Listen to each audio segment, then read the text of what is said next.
अच्छा दीदी ठीक है लो रंग पसंद कर लो. എന്താണ് അച്ഛാ ദീദി ഓക്കെ ദീദി ഇനി എന്താണ് കളർ സെലക്ട് ചെയ്തോളൂ എന്ന് പറഞ്ഞിട്ട് എന്ത് ചെയ്യാണ് कुछ सोचते हुए उसने कहा और गटर पत्नी के सामने सरका दिया. എന്തോ ആലോചിച്ചിട്ട് വേഗം തന്നെ എന്ത് ചെയ്യാണ് ഗട്ടർ എന്ന് പറഞ്ഞു കഴിഞ്ഞാൽ ബണ്ടിൽ ആ ബണ്ടില് ഷോളിന്റെ ബണ്ടില് പത്നിയുടെ മുൻപില് ആ കൊച്ചു വെച്ചു കൊടുക്കാണ്. സർക്കാദിയ ആ സ്ത്രീ വെച്ചു കൊടുക്കുവാണ്. പത്നിനെ 5 ഷോൾ അലക്കതി. പത്നി എന്ത് ചെയ്തു വേഗം തന്നെ അതിൽ നിന്ന് ആ ബണ്ടിലിൽ നിന്ന് 5 ഷോൾസ് ഇഷ്ടപ്പെട്ട 5 കളർ ഷോൾസ് എന്ത് ചെയ്തു സെലക്ട് ചെയ്തു. और मेरी ओर देख रुपये देने का इशारा किया. എന്താണ് വേഗം തന്നെ പതിയുടെ അങ്ങോട്ടേക്ക് അതായത് ഹസ്ബൻഡിന്റെ അങ്ങോട്ടേക്ക് നോക്കാണ്. എന്നിട്ട് എന്താണ് കാശ് കൊടുക്കാനായിട്ട് സൂചിപ്പിക്കുകയാണ്. കണ്ണുകൾ കൊണ്ട് ഇങ്ങനെ പറയാണ് കൊടുത്തോ കാശ് കൊടുത്തോ എന്ന് പറയാണ്. मैंने जज से 750 रुपए निकाल कर दे दिया.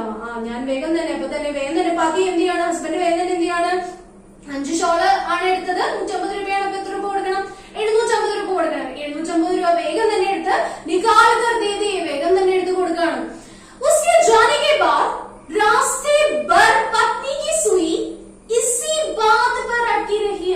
ഈ പെൺകുട്ടി പോയതിനു ശേഷം നിൽക്കുന്ന പെൺകുട്ടി പോയതിനു ശേഷം ജാനകെ ബാദ് പോയി കഴിഞ്ഞിട്ടും രാസ്തേ പർ വഴി നീളെ അതായത് ട്രെയിനിൽ യാത്ര ചെയ്യുന്ന സമയം മൊത്തം പത്നിക്ക് സുയി പത്നിയുടെ നീഡൽ എന്ന് പറഞ്ഞാൽ എന്താ ക്ലോക്കിന്റെ നീഡൽ സ്റ്റക്കായി നിൽക്കുന്ന പോലെ നമ്മുടെ ഈ പത്നിയുടെ എന്താണ് മൈൻഡും എവിടെ സ്റ്റക്കായി നിൽക്കുമായിരുന്നു ആ ഭാഗത്തിൽ തന്നെ ആ കാര്യത്തിൽ തന്നെ സ്റ്റക്കായി നിൽക്കുമായിരുന്നു എന്ന് പറയാം. അടക്കി ഹുയി എന്ന് പറഞ്ഞാൽ എന്താ സ്റ്റക്ക് ചെയ്ത് നിൽക്കുക. അപ്പൊ പത്നിയുടെ മൈൻഡ് ആ കാര്യത്തിൽ തന്നെ നിൽക്കുമായിരുന്നു. എന്തായിരുന്നു പത്നി പറഞ്ഞുകൊണ്ടിരിക്കുന്നതെന്ന് നോക്കാട്ടോ. वो एक बार में ही 150 में मान गई.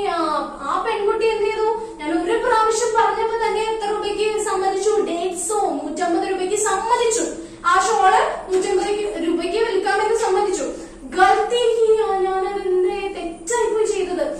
തോടാ തോൽമോൽ ഓർ കർണ ചാഹിയ. ഞാൻ വീണ്ടും എന്ത് ചെയ്യണമെന്ന് തോൽമോൽ എന്ന് പറഞ്ഞാൽ എന്താ ഉദ്ദേശിക്കുന്നത് വിലപേശണമായിരുന്നു. ഞാൻ ബാർഗിൻ ചെയ്യണമായിരുന്നു. എന്നാ ഇതിലും കൂടുതൽ കുറഞ്ഞേനെ എന്നാണ് പത്നി ആലോചിച്ചോണ്ടിരിക്കുന്നത്. പത്നിയുടെ നീഡിൽ അവിടെ തന്നെ നിൽക്കുകയാണ്. പത്നിയുടെ മൈൻഡ് ആ കാര്യത്തിൽ തന്നെ സ്റ്റക്കായി നിൽക്കുകയാണ്. ക്ലോക്കിന്റെ നീഡിൽ സ്റ്റക്കായി നിൽക്കുന്ന പോലെ പത്നിയുടെ മൈൻഡും അവിടെ സ്റ്റക്കായി നിൽക്കണേണ്. എന്തിലാണ് ഇനിയും വിലപേശിയിരുന്നെങ്കിൽ ഇനിയും കുറഞ്ഞേനെ എന്നുള്ളതാണ് പത്നിയുടെ മൈൻഡ്. और मेरी सुई अतीत में जा अटकी थी. പക്ഷേ ഇവിടെ പതിയുടെ സൂചി പതിയുടെ ആ ഒരു മൈൻഡ് എന്താണ് അതീത് में जा अटकी थी. അതീത് എന്ന് പറഞ്ഞാൽ പാസ്റ്റ് മെമ്മറീസില് കുടുങ്ങി നിൽക്കുമായിരുന്നു. അതിലായിരുന്നു ചെന്ന് നമ്മുടെ പതിയുടെ സൂചി പതിയുടെ മൈൻഡ് എന്ത് ചെയ്തു കുടുങ്ങി നിൽക്കുന്നത്. എന്താന്ന് നോക്കാം. बेटे को गोद में बिठा रेलगाड़ी की खिड़की से जागता मैं सोच रहा था. എന്താണ് സ്വന്തം മകളെ ബേട്ടിക്കോ ഗോദമേ മിഠായി കുട്ടീനെ തന്റെ മോളെ വേഗം തന്നെ മടിയിലെത്തിയിട്ട് റെയിൽഗാഡിയിലൂടെ ആ ട്രെയിനിലൂടെ കിടക്കിയിലൂടെ ട്രെയിനിലെ വിൻഡോയിലൂടെ പുറത്തേക്ക് നോക്കുകയാണ്. ജാഗ്ത എന്ന് പറഞ്ഞാൽ എന്താ നോക്കുക. പുറത്തേക്ക് ഇങ്ങനെ നോക്കുമ്പോൾ അദ്ദേഹം എന്തോ മെമ്മറീസിലേക്ക് അദ്ദേഹത്തിന്റെ പാസ്റ്റ് മെമ്മറീസിലേക്ക് പോയാണ്.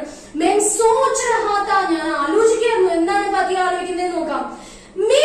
मेरे पिता भी रेलगाड़ी में सामान बेच जब थके हारे घर आते तो उनकी आंखों में ही वही नमी थी जो आज उस युवती की आंखों में थी. നമ്മുടെ ഈ പതിയുടെ പിതാന്ന് പറഞ്ഞാൽ ഫാദറും ഇതുപോലെ തന്നെയായിരുന്നു. ഇതുപോലെ തന്നെ റെയിൽഗാഡിയില് സാധനങ്ങൾ വിൽക്കുന്ന ഒരു വ്യക്തിയായിരുന്നു.